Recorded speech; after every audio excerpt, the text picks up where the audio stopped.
এবারের বিপিএলে সবচেয়ে ধারাবাহিক দল রংপুর রাইডার্স। টানা ৮ জয়ে সবার আগে প্লে অফ নিশ্চিত করেছে উত্তরবঙ্গের দলটি।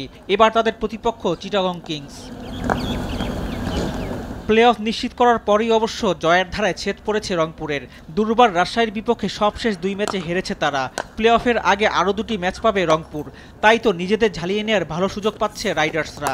দলগত পারফরমেন্স বেশ ভালো করেছে তারা। চিটাগং কিংসকে হারিয়ে প্রস্তুতি সেরে নিতে চাইবে টেবিল টপার রংপুর রাইডার্স।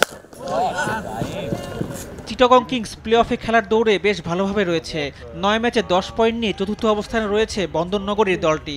হাতে থাকা বাকি ৩ ম্যাচে সবগুলো জিতলে প্লে অফ খেলা সহজ হবে তাদের জন্য। হারলে পড়তে হবে যদি কিন্তু আর রান রেটের মার প্যাচে।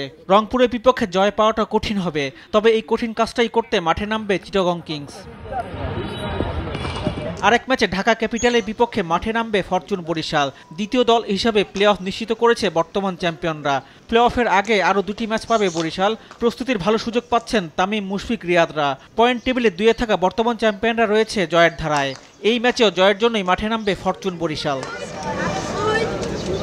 অন্যদিকে এবারে বিপিএল থেকে বিদায় এক প্রকার নিশ্চিত হয়ে গেছে ঢাকা ক্যাপিটালের। ১০ ম্যাচে ৬ পয়েন্ট নিয়ে ৬ নম্বরে রয়েছে তারা। বাকি ২ ম্যাচ জয়ের পাশাপাশি খুলনা ও রাজশাহীকে সবগুলো ম্যাচ হারতে হবে। তবে রান রেটের মার প্যাচে প্লে অফে যাওয়ার সুযোগ থাকবে ঢাকার। আর দিনের প্রথম ম্যাচে রংপুরকে চিটাগং হারিয়ে দিলেই বিদায় নিশ্চিত হবে ঢাকার। তাই তো সান্ত্বনা জয় দিয়ে বিপিএল শেষ করার মিশন নিয়েই মাঠে নামবে পেরেরার দল। রিফাত আঞ্জুম, দেশ টিভি, স্পোর্টস ডেস্ক।